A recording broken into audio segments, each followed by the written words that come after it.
What is up, everybody? Welcome back to another episode of Fish O'Clock. I'm John Bocharaya. In today's episode, we're going to be doing a comparison of the GT56 versus the GT54 Garmin transducer.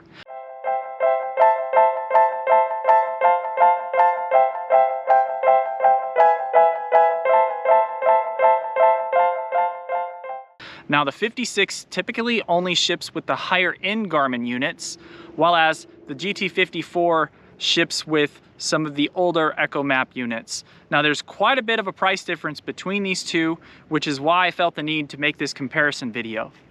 Now, I'm going to be doing a few different tests here, with the first test being a structure test, where we're going to actually scan over some structure and we're going to compare those structure images to see which one is better. Now, for this test, I have the GT56 transducer mounted on the transom. This is the starboard side of my aluminum boat here. And for the GT54 transducer, I'm going to be running that off of the starboard side.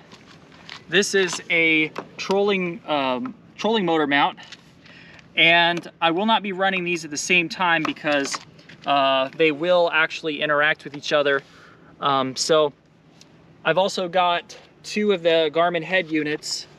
So these head units are the Garmin Echomap 73 SV and the Garmin Echomap 93 SV. Both of these units are essentially identical.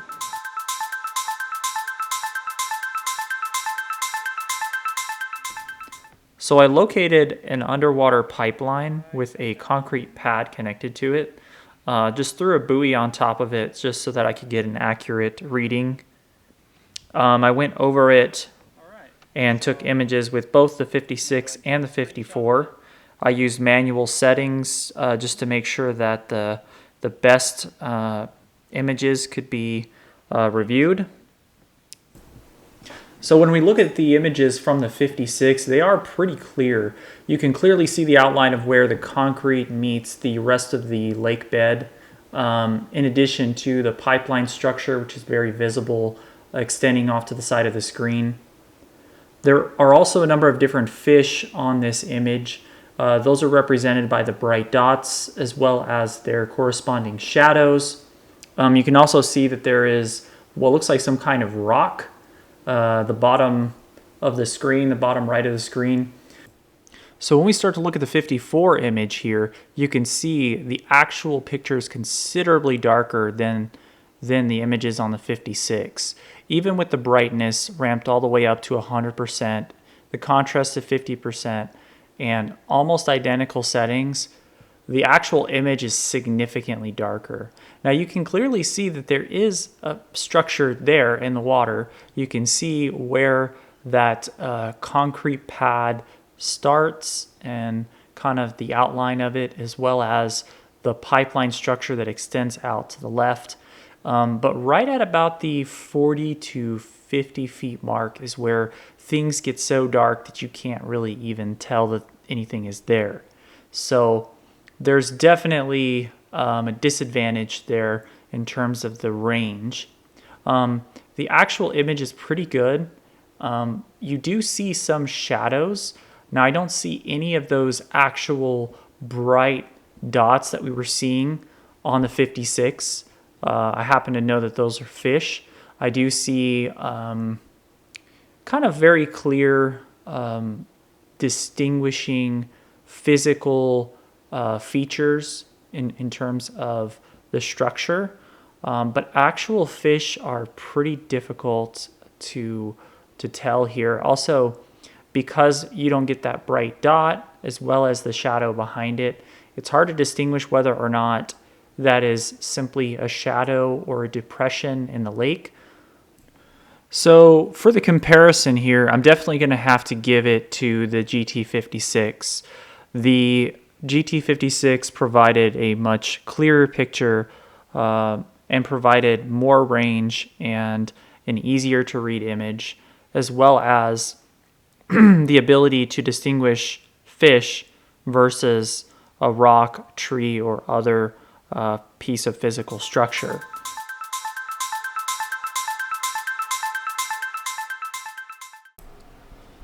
So while I was scanning over this shallow area, about 5 to 7 feet deep, I located a submerged bridge structure. So these are concrete pilings where a bridge used to be. So when we review the images from the 54, they are actually very clear. So the concrete structure here is that yellow line that runs parallel to the direction of the boat's travel. Now, I know that this is concrete because I actually dropped an underwater camera in the water. There also appears to be a concrete pad on both the further end of that structure, both the top and the bottom. And as far as fish go, I don't really see much here on this image. There does appear to be a very faint fish that's it's right above that concrete structure, so maybe about, it's suspended about 5 feet, maybe a couple feet above, so it's probably really shallow.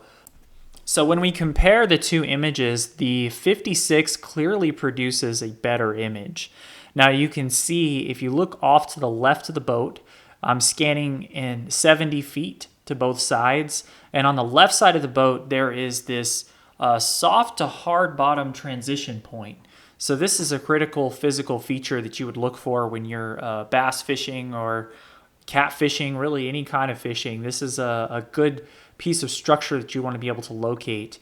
Now the 54 transducer does not pick this up at all. You can't even tell really to the left if there is vegetation there, or if you can't really tell anything on the bottom is changing. So that's definitely a pretty big deal. So the 54 does provide a pretty clear image of that concrete structure, though. Even the concrete pad that's connecting to those concrete beams. So I think in this case, the 54 actually gives you a little bit better features when you're trying to scan physical structure that is in relatively shallow water, and that is things like concrete or very hard like iron pipes, PVC pipe, things that provide a very strong backscatter signal.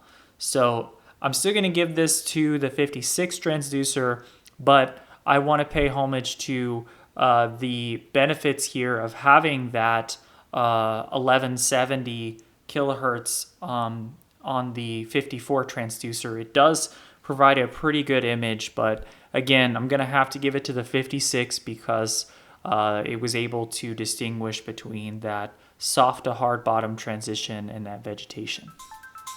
So this is perhaps one of the most important reasons as to why you'd want to buy a side imaging transducer, is to locate fish. So over about a year's worth of usage, I've noticed a few inconsistencies in the GT54's performance. So for the most part, the 54 transducer using the mega imaging settings does allow you to see fish. Now for the most part, most fish you'll see on your screen may be represented just as black dots or just the shadows. Now this presents a problem because there are physical pieces of structure that also look the exact same. So it's difficult to distinguish between, say, a rock, a stump, or a depression versus an actual fish.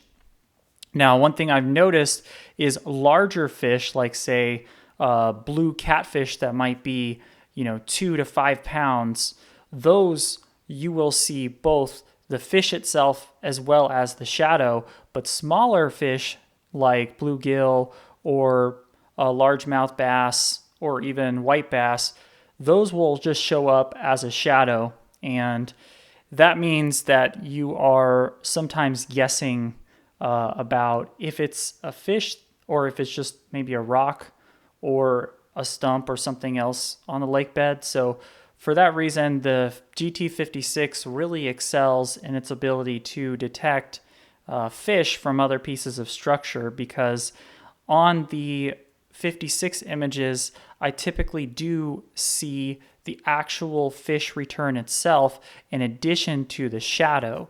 So that really gives me that knowledge and that ability to distinguish that fish from, say, a rock or a depression. So for that reason, I would say the GT56 is a significant improvement over the predecessor, the GT54 transducer. All right, guys, so that about concludes it for this video. If this helped you at all, please remember to like and subscribe so you can receive future notifications for videos that I release. Thanks again for watching. I do have all the Amazon links linked below in the video description if you want, and if you decide to make a purchase, either the GT56, the GT54 transducer, or any of the Garmin units that I was using in this video, I've got the links below, the Amazon links, and if you do decide to purchase, I do get some affiliate commissions, so it does help the channel out. Again, appreciate you guys watching my videos, and again, if you have anything to add to the discussion, please feel free to comment below. Always open to learning more, so if you've noticed anything, maybe something that I left out of the video, comment it down below and I'll be sure to include it on the next one. See you guys on the next video.